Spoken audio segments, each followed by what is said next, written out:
Alright, so I've dropped a video already on this channel today, and by the time you're seeing this, you will see Coffee Shop has the DC Classic Cosmology Scaling video up.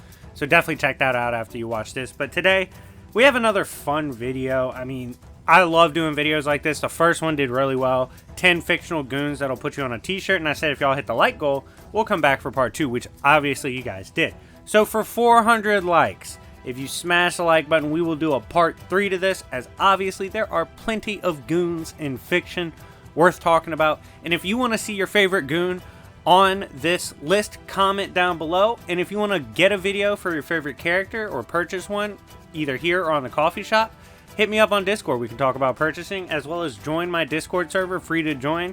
And we love to hang out there and talk about comics and anime and shit. So definitely check that out. But anyways, these are another 10 goons throughout fiction that you just don't want smoke with. Like, these are crazy bastards. They will beef with you, no doubt. And with that in mind, I hope you guys enjoy this. I hope you're looking forward to it. Without further ado, strap in, my legion of goons. We are about to explore another 10 of these magnificent goons and savages in comics. First, to talk about my boy Kimpachi. What's not to like about Kimpachi? First of all, not gonna lie to you guys, first time I read him, I thought he was dope. I didn't start really vibing with him until he G-checked the shit out of Ichigo when he was like, Ichigo, run that shit back. But basically, Kimpachi is this big-ass spiritual bully from the Bleachverse that happens to be on the good side, I guess, but he really just won't smoke with anyone. This dude was so raw that when he was a kid, he was pulled up on by the captains and was fucking giving them hands. He was like, what's up, bitches? And he was like 2 years old. I don't know, I might be exaggerating, but he was young as shit. And they were like, dude, if this child is this OD to the point he's giving us a fight, we can't teach him how to fight. They literally were so shook by his presence and just his willingness to fade anyone and how strong he was, they wouldn't teach him how to fight with a sword. You know why that's crazy? That's all he does is fight with a sword. So they literally wouldn't. That's like you take in a kid, he shoots a basketball for the first time in his life, and you're like, yeah, I can't train him in basketball. He'll be on the team, but if we actually taught him basketball, he'd be crazy. You're like, what? But yeah, that's how Kimpachi was. His vibes were so OD, no one wanted to teach him. And he just still kept it thugging to the point that characters didn't even want to fight him. Like, I was like, yeah, I don't know. I don't think that's someone, you know, worth my time. He's almost like the Hulk of the Bleachverse, where it's like, he's fucking strong for no reason. Like, no one wants to fight that, bro. You're just going to get stronger and keep swinging, and he likes to get hit. Like, it's just a hard day at the office if you got beef with this dude. So, yeah, Kimpachi definitely had to make the list. Next, someone else who's known to bully his ops in his own verse. That boy Guts from Berserk, who obviously is part of the template for the thumbnail.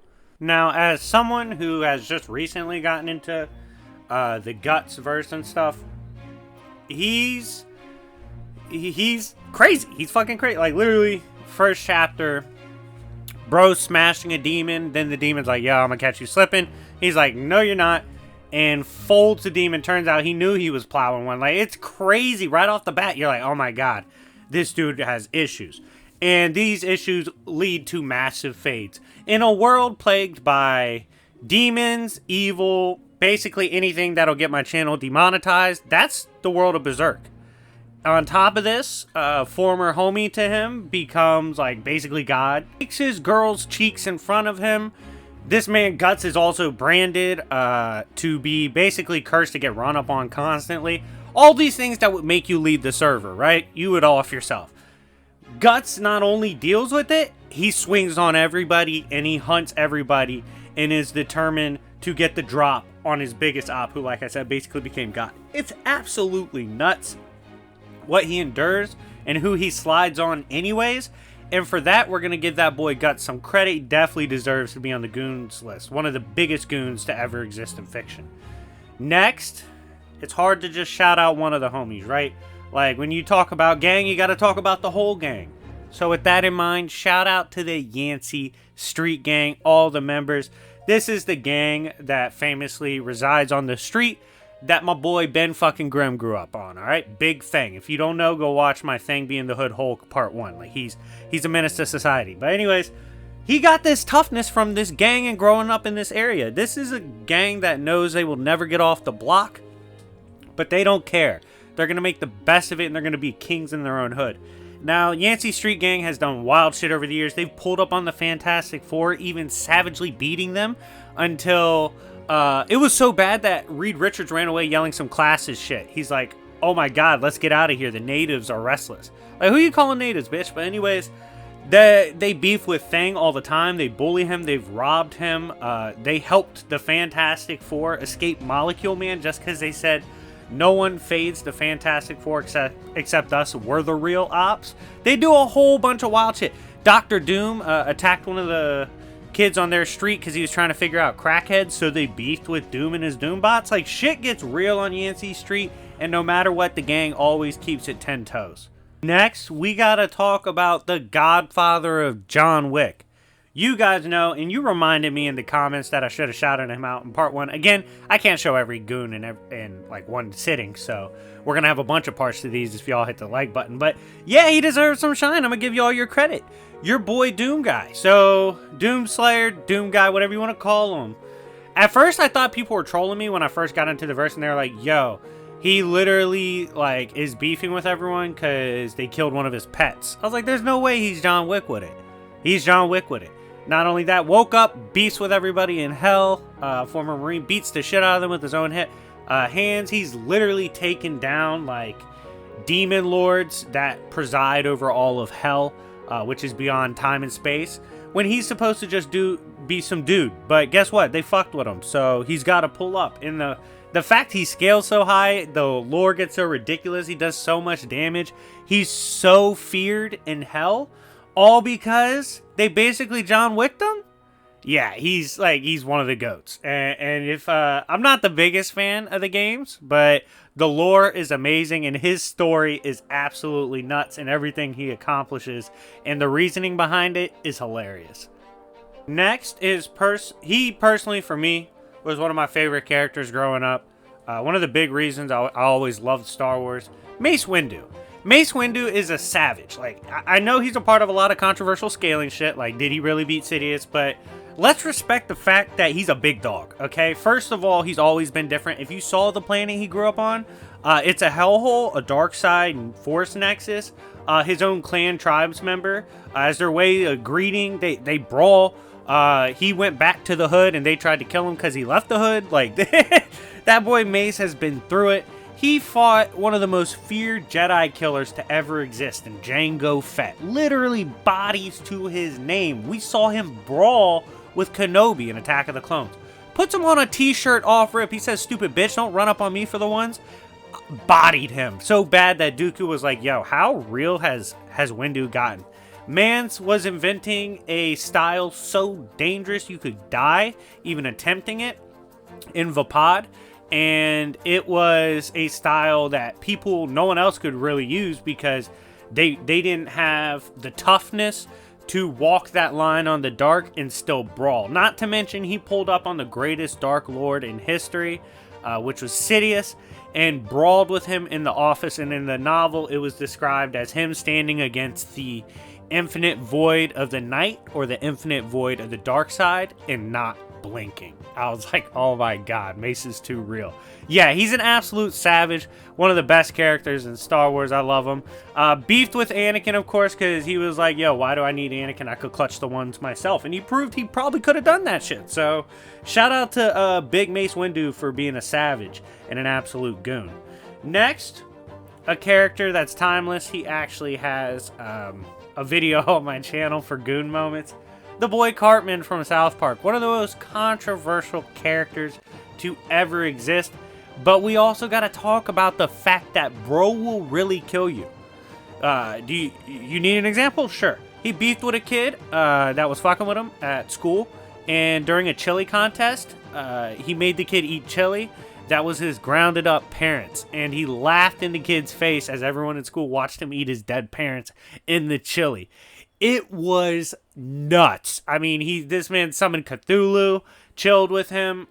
He beat up gay dudes because he he thought they were assaulting. One of them was being assaulted. It was nuts. Like, he's a wild boy. I mean, there's the ninja arc where they basically bought a bunch of ninja shit and they were fighting, and Butters got hit in the eye, and Cartman decided to have the gang put hair on him and dress him up as a dog and take him to a vet. I mean, this dude will do whatever it takes to win. It's just, it gets ratchet when we get Cartman involved. And I don't care what anybody says. He's one of the greatest goons to ever exist in fiction. He's hilarious. Next, we have Sabretooth.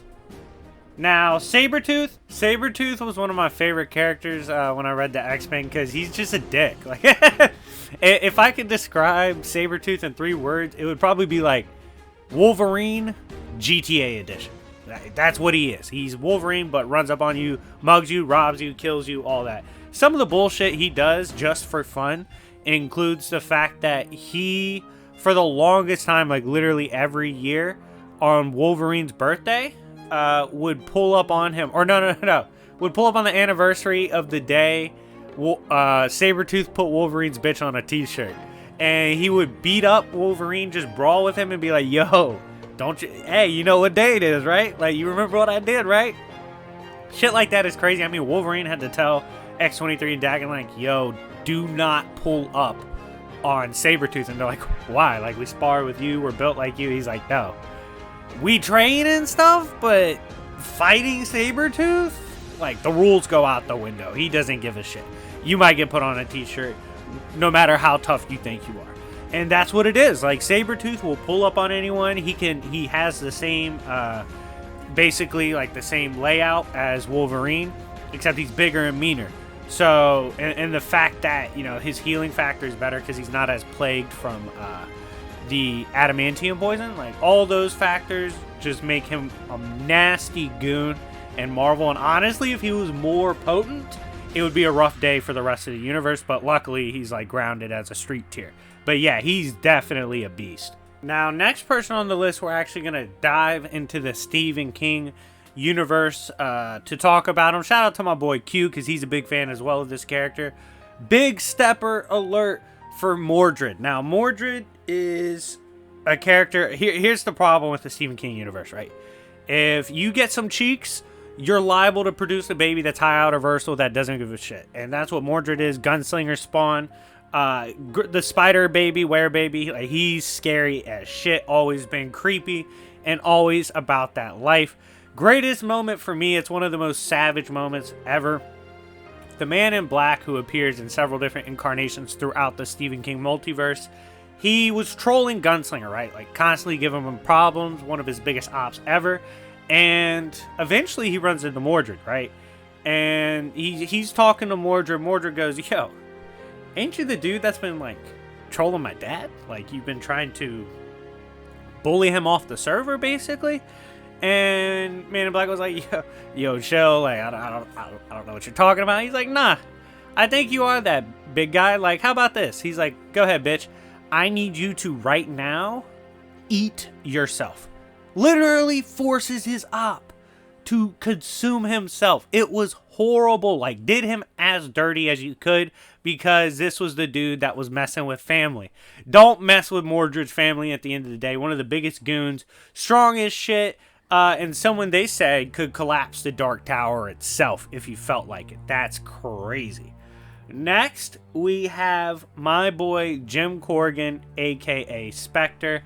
Never gets enough love, even in the DC fandom, for how savage Jim Corrigan was. Specifically in the Ostrander run in 1992 Spectre.